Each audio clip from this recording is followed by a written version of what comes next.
گرامی، خوش آمدید به برنامه خبری تلویزیونی آسیای مرکزی. سرحد مهمترین خبرهای روز. خبری فوری: بازداشت گروه بزرگ خویشاوندان رئیس حزب نهضت اسلامی تاجیکستان با شمول پدری 95 سالش. کوچانیده شدن بیش از 500 نفر آسیب دیدگان از برتنگ.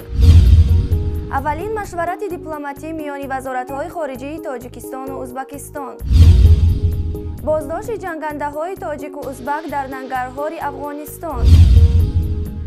معاملات سواپی را اولین مراتب در شهر ارومچی چین تاجران تاجیک فعلا آغاز نمودند. 9 ساکن سوخت عضو حزب تحریر دانسته شده به حبس محکوم شدند. با پیشگویی‌های تلکو بانک جهانی شبهه کرده است. رشا تودی در تاجیکستان نتوانست رسما ثبت نام شود.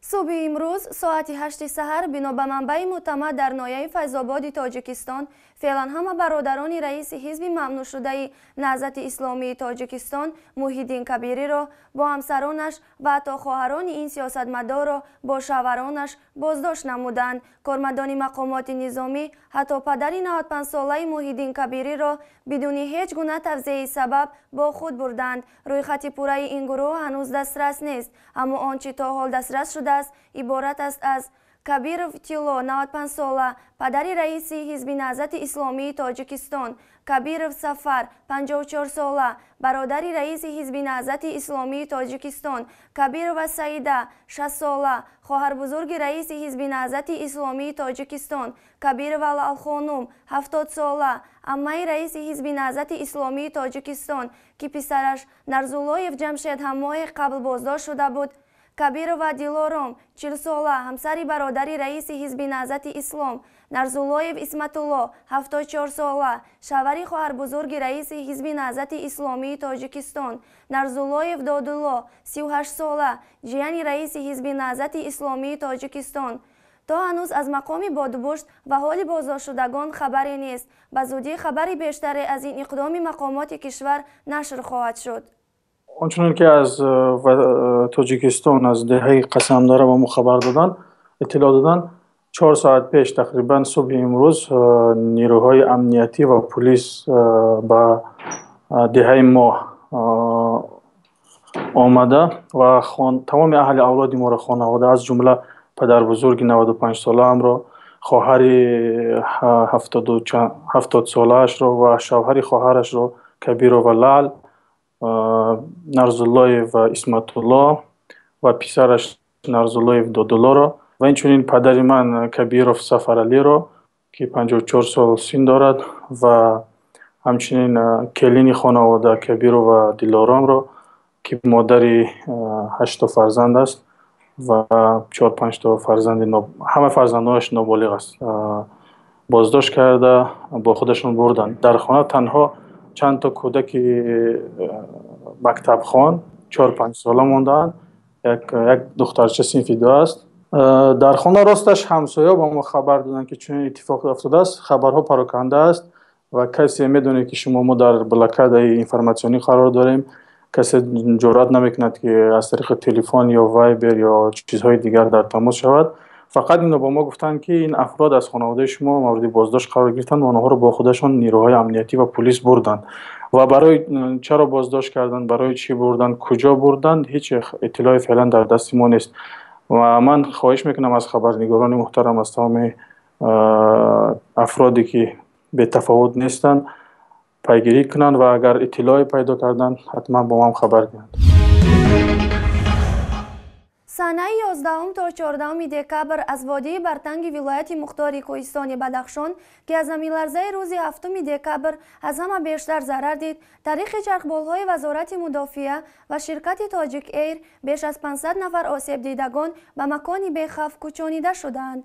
رهبر شعبه رابطه با جامعه حکومت ولایت مختار کوهستان بدخشان نیلوفر اسلمشایه و در این رابطه اطلاع داد که تمام اهالی از وادی برتنگ کوچانیده شده در بینای مکتب و خانه و کلوب‌های ناحیه روشن جایگیر کرده شده با تمام چیزهای ضروری، مواد غذایی، سر و لباس و دیگر لوازمات روزگار تامین کرده شدند. او قید کرد که شام امروز گشاده شدن راه روشن برتنگ در نظر است که روز 7 دکبر بر اثر سنگریزه بسته شده بود. کارهای کمک به آسیب دیدگان در برتنگ را رئیس ولایت مختار کوهستانی بدخشان شادیخان جمشید و در روشن معاون نخست وزیر و رئیس کمیسیه حکومت عظیم ابراهیم هماهنگ می‌سازد. ابراز داشت نام برده. به قول او برای ساختمان منزل‌های نو برای اهالی از آفت آسیب دیده وادی برتنگ واردات مساله ساختمان از مرکز جمهوری و مرکز ناحیه روشن شروع شده است. قابل ذکر است که برای ساختمان منزل‌های نو برای آسیب دیدگان در جماعت بسیط ناحیه روشن 50 هکتار قطعه زمین جدا شده ساختمان اول بهار آغاز می‌گردد. اخیراً حزب خلقی دموکراتی تاجیکستان نیز اعلام کرد که از حساب معاش پوره یک روزه اعضایش به ضرر دیدگان کمک خواهند کرد.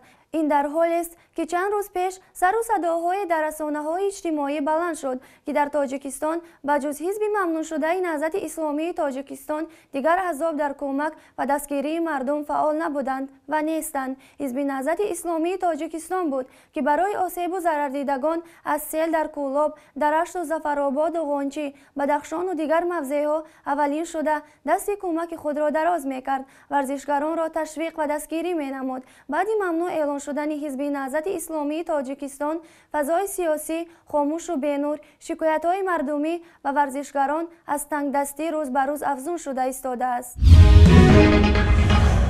وزارت کارهای خارجی ازبکستان اعلام کرده است که مشورت سیاسی میان دو نهاد دیپلماتی در دوشنبه برگزار می شود. در وزارت کارهای خارجی تاجیکستان به تاج نیوز تصدیق کردند که 17-19 دکبر هیئت تحت رهبری نیاز خواجه‌ایف معاون وزیر کارهای خارجی ازبکستان برای شرکت در مشاوره سیاسی به دوشنبه می آیند.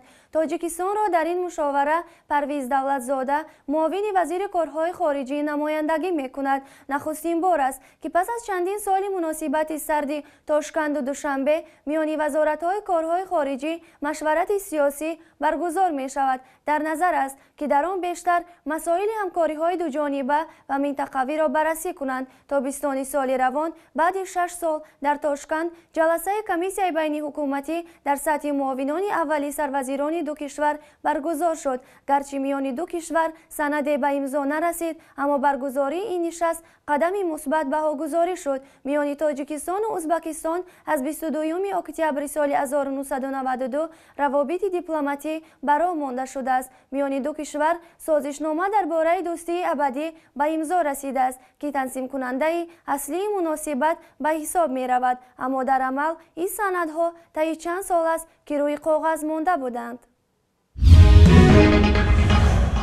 12 نفر شهروندان تاجیکستان و ازبکستان در ولایت ننگرهار با اتهام شرکت در گروه‌های چریکی و جهادی بازداشت شدند. بین آنها یک زن با 2 کودک اشم بوده است. این نفران همراه با 3 پاکستانی سوار 2 ماشین از پاکستان به افغانستان گذشتند و به اسارت ارتش افغانستان افتادند. این گروه قصد داشته است به شمال افغانستان ولایت‌های هممرز تاجیکستان و ازبکستان بروند. هفته گذشته از ولایت جلال آباد نیز خبری رسیده بود که هنگام انتقال شهروندان بازداشت شده تاجیکستان و ازبکستان یک زن خود را ترکانده است که در نتیجه چند نفر همراهانش و 6 پلیس افغان کشته شدند. مقامات افغان میگویند بعد فعال شدن طالبان در شمال افغانستان انتقال جنگیان تاجیک و ازبک از پاکستان به شمال افغانستان زیاد شده است. این در حالی است که چند پیش از درگیری‌ها بین جنگاوران حرکت اسلامی ازبکستان و طالبان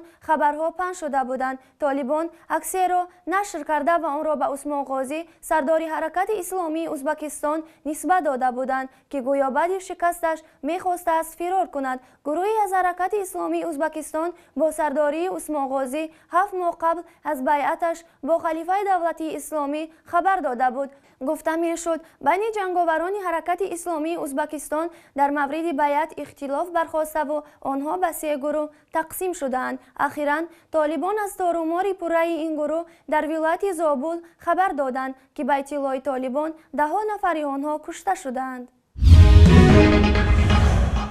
طبق گزارش یک منبع معتمد و نقل از یک بازرگان، از دیروز در شهر ارومچی چین مراسم مبادله کالا بین تاجیکستان و چین با پول ملی این دو کشور سامانی و یوهان به طور رسمی آغاز شده است. بر طبق این قرارداد از این بعد تاجران تاجیک می توانند بدون دلار از چین توسط یوان چینی محصولات کالا خریداری کنند. این قرارداد در مورد مبادله کالا و محصولات با سامانی و تاجیکی و یوان چینی 3 سپتامبر سال جاری به امضا رسیده بود. بانک ملی تاجیکستان قبلا گفته بود با هدف جلوگیری از تورم پول سامانی در برابر دلار راهی را برای مبادله کالا بدون دلار ایجاد خواهد کرد. مبادله کالا میان تاجیکستان و چین با اصول مبادله ارزی میانی بانک ها در یک مدت تعیین شده صورت میگیرد و تاجیکستان در نظر دارد برای این کار از چین تا 1 میلیارد یوان چینی پول دریافت کند. تجربه معاملات پولی با ارز کشور سرمایه گذار سواپ در اقتصاد جهانی پدیده تجربه شده است. چین قبلا نیز با 10 کشور دیگر نیز چنین همکاری ها صورت داده است و تعدادی از کشورهای مختلف دنیا از این روش استقبال کردند. یوان چینی از جنبه استفاده در معاملات تجاری و مالی جهان پس از پول فونت انگلیسی در مقام 4 جای گرفته 3% معامله جهانی را تشکیل می‌دهد، ولی بسیاری از کارشناسان اقتصادی و مناسبت حسنه چین با تاجیکستان خوشبین نیستند، چون در عوض بعضی از معاملات‌های هنگفتی مقدم با چین تاجیکستان مجبور شده است بعضی از زمینی در اختیار داشته‌اش و کان‌های معدن‌های قیمت‌بها را در اختیار چین گذارد. دادگاه اروپایی حقوق بشر اخراج یک عائله تاجیک را از روسیه منع کرد. این زن را که از او نام برده نمی شود در تاجیکستان به عضویت در صف حزب التحریر گمانبر می دانند. فعالیت حزب التحریر در تاجیکستان و روسیه ممنوع شده حرکت اکستریمیستی شناخته شده است. در تاجیکستان این زن در پایگرد قانونی قرار دارد. وکیل دفاع این عائله گفته است که اتهام عضویت این بانو به حزب التحریر اساس ندارد. قبلا شوهر او با اتهام عضویت در این حزب در تاجیکستان زندانی شده است. حالا این زن که از او شرطاً زمیره سلیمانووا نام بردند امکان دارد در روسیه موقتاً پناهنده شود. درباره قرار دادگاه اروپایی حقوق بشر روز دوشنبه مسئولین سازمان حفظ حقوق مموریال خبر دادند. دب با حکومت روسیه پیشنهاد کرده است که شهروند تاجیکستان نباید به کشورش و یا دولت سیوم انتقال یابد. حالا خدمات فدرالی مهاجرت روسیه باید مسئله به این زن دادن مقام پناهندگی موقتی را بررسی کنند. قبلا خدمات به دادن مقام پناهندگی به زمیره و 3 فرزندش رضایت نداده است. گفتند در سازمان مموریال در این سازمان به رسانه‌های روسیه گفتند که در تاجیکستان به زمیره سلیمانووا خطر تهدید می‌کند، زیرا در سال 2006 عائله او با اتهام عضویت در حزب التحریر در جستجوی مقامات قرار داشته است. شوهر این زن در تاجیکستان سال 2003 زندانی شده است. بعداً او از زندان رها شده به روسیه فرار کرده است. حالا مقام پناهنده موقتی را دارد. این عائله از سال 2006 این جانب در روسیه به سر می‌بردند. یک مدت زمیره سلیمانووا را در روسیه بازداشت می‌کنند، اما پروکراتور ژنرالی روسیه او را به تاجیکستان استرداد نکرده است. از سال 2012 شوهرش مقام پناهندگی می‌گیرد، اما به همسر و فرزندانش مقام پناهندگی ندادند. از این سبب به دب مراجعت کرده است که بدون داشتن مقامات پناهندگی امکان دارد از روسیه استرداد شود. همزمان سود شهر خوجند 9 نفر ساکن این ولایت را با اتهام عضویت در حزب ممنوع حزب التحریر متهم دانسته از 3.5 تا 13 سال از آزادی محروم ساخته است. این 9 نفر که از 30 تا 50 ساله گفته شدند با ماده‌های کودکس جنایی، تشکیل گروه جنایی، تشکیل فعالیت گروه اکستریمیستی و تشکیل گروه اکستریمیستی گناهکار دانسته شدند. همه محکوم شدگان ماه اپریل سال جاری از طرف کمیته امنیت ملی و وزارت کارهای داخلی ولایت سوخت بازداشت شده بودند. حزب التحریر در بعضی کشورها از جمله تاجیکستان حزب تروریستی و فعالیت آن ممنوع اعلان شده است. این حزب نامی پوره‌ای آن حزب التحریر الاسلامی سال 1952 در فلسطین تشکیل شده است. هدف اصلیش را این حزب برپا نمودن خلافت اسلامی در قلمرو کشورهای مسلمانی عنوان کرده است. بانک جهانی پیشگوی شرکت تالکو کارخانه آلومینیوم تاجیکستان در موردی به 270,000 تن رساندن استحصال آلومینیوم در 2 سال آینده را زیر شبهه گذاشته است. بانک جهانی گفته است که پایین رفتن نرخ فلزات در بازار جهانی پیشگوی شرکت تالکو در موردی به 270,000 تن رساندن استحصال آلومینیوم در 2 سال آینده را زیر شبهه می‌گذارد. این گزارش تحت عنوان تحلیل عاید به اقتصاد تاجیکستان رقم 2 تیر ماه 2015 به نشر رسیده است. ایگور ستارف سخنگوی شرکت تالکو 15 دکبر در سکوت با آزادی گفته است گزارش تحلیلی بانک جهانی عاید به اقتصاد تاجیکستان و به خصوص درباره تالکو حرفی تازه نیست و در این شرکت از وضع نرخ آلومینیوم در بازار جهانی واقف است. در حقیقت تالکو درباره افزایش تولید آلومینیوم تا به حد 270,000 تن را اعلان داشت، ولی این پیشگویی تحلیلی بود. با نظرداشت وضع بازار جهانی و امکانات فنی شرکت تالکو اظهار شده است تالکو طی چند سال اخیر توانست کارخانه را با فناوری‌ها و تجهیزات معاصر تامین و امکانات تولید داشته را بیشتر کند. صرف نظر از برخی مشکلات و خصوصا پایین‌روی نرخ آلومینیوم در بازار جهانی، شرکت تالکو بازم برای بیشتر کردن تولیداتش تلاش خواهد کرد. گزارشگران بانک جهانی گفتند تالکو در نیمه اول سال 2015 بیش از 61,000 تن آلومینیوم صادر کرده است و این شرکت می‌خواهد در سال روان 190,000 تن آلومینیوم یا خود 52% بیشتر از سال گذشته محصولات استحصال کند. بنا به اطلاع بانک جهانی نرخ 1 تن آلومینیوم از $2,400 در سال 2011 تا $1,900 در سال گذشته کاهش یافته در نظر است ارزش 1 تن آن در سال جاری 1,700 و سال آینده $1,500 را تشکیل دهد.